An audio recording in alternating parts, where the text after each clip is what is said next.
Hello friends, welcome to my channel education Radha with science. Friends, आज की video में हम आपके लिए लेके आए हैं विद्युत चैप्टर क्लास 10th का।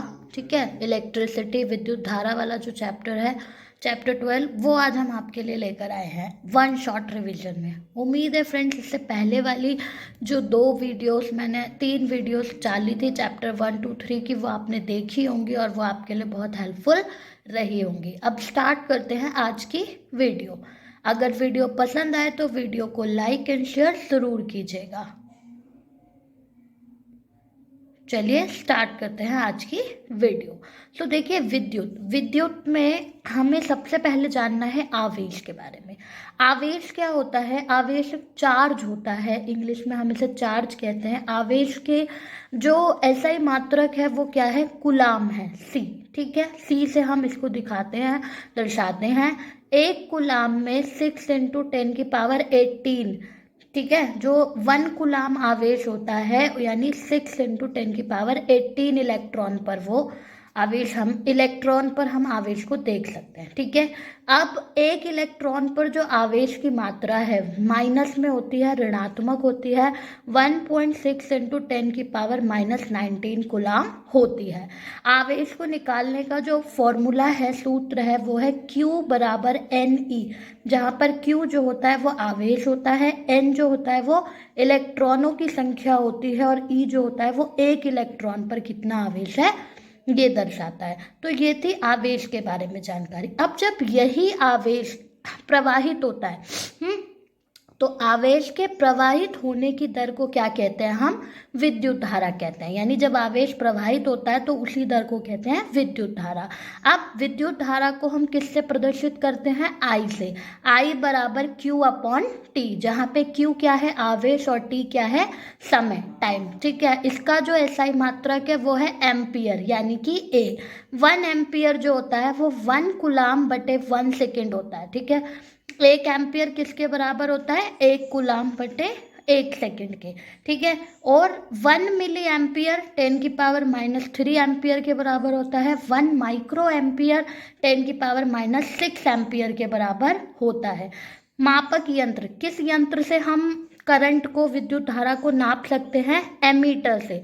और ये उसका प्रदर्शन करने का सिंबल है, ऐसे सर्कल में ए बना के, और यहाँ प्लस और यहाँ माइनस, इस तरीके से लगा करके हम जो सर्किट डायग्राम बनाते हैं वहाँ पर इसे दिखा सकते हैं। ठीक है, एमीटर जो होता है इसको हम हमेशा श्रेणी में जोड़ते हैं। क्यों?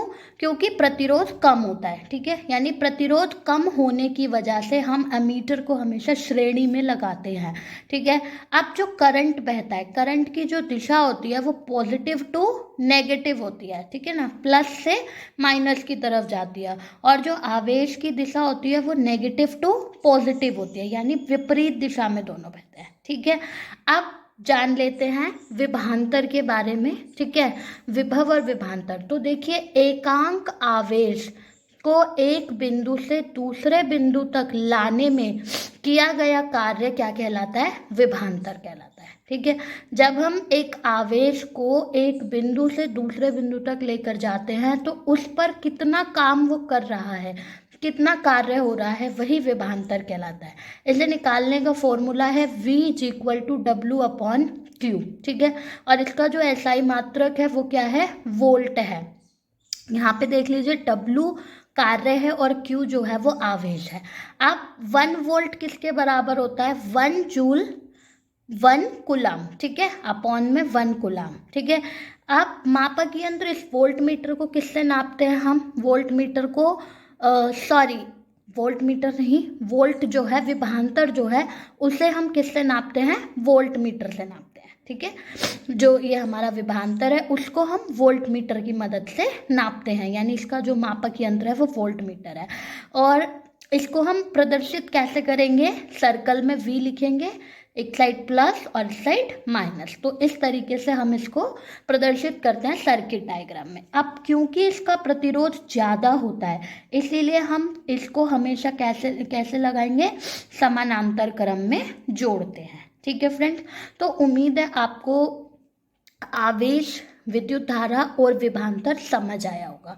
अब देखते हैं कि ओम का नियम क्या कहता है। ठीक है, तो ओम का नियम जो है वो क्या है कि किसी विद्युत परिपथ में धातु के तार के दो सिरों के बीच विभवांतर उसमें प्रवाहित होने वाले विद्युत धारा के समानुपाती होता है, परंतु तार का तापमान समान रहना चाहिए। यानी कि ये कह रहा है कि अगर कोई विद्युत परिपथ है और उसमें जो तार है उसके दोनों सिरों में जो विभवांतर आएगा वो करंट के समान ही है, जितना विभवांतर उतना ही करंट। ठीक है, लेकिन तापमान क्या रहना चाहिए तार का, वो समान रहना चाहिए।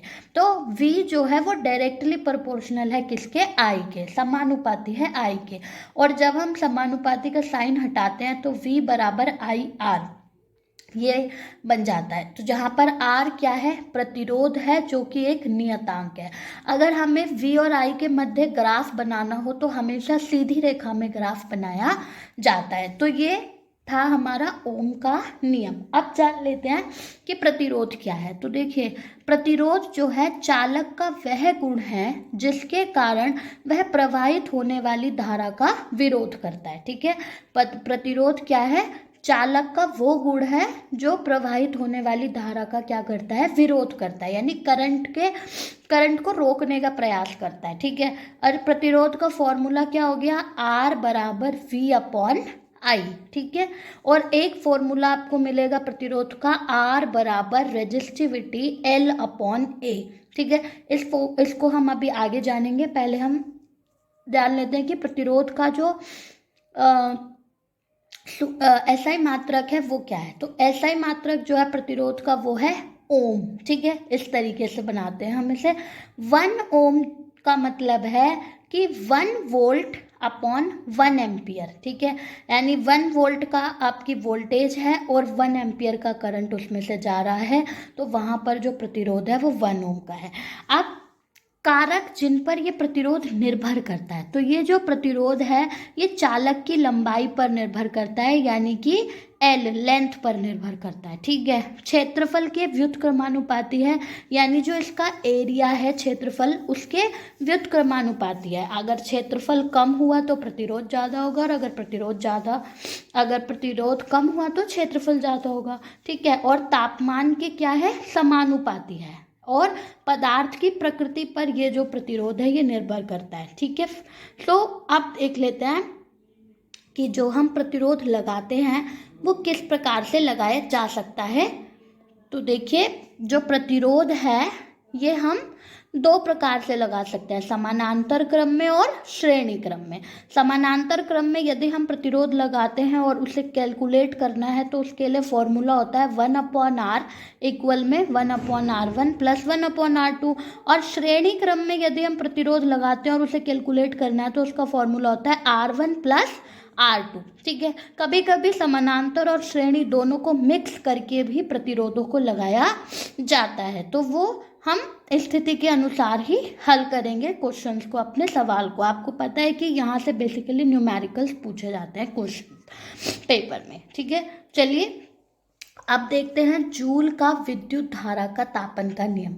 ठीक है, तो ये नियम क्या कहता है कि किसी प्रतिरोध में उत्पन्न ऊष्मा विद्युत धारा के वर्ग के समानुपाती होती है, यानी कि किसी प्रतिरोध में उत्पन्न ऊष्मा जो होती है वो विद्युत धारा के वर्ग के समानुपाती होती है। ठीक है, प्रतिरोध के समानुपाती भी होती है और विद्युत धारा के प्रवाहित होने वाले समय के समानुपाती होती है, यानी कि जो H है ये ऊष्मा है, ये I की स्क्वायर के समानुपाती है, H जो है वो R के समानुपाती है और H जो है वो T के समानुपाती है। तो क्या फॉर्मूला बन गया, H बराबर I²R_T।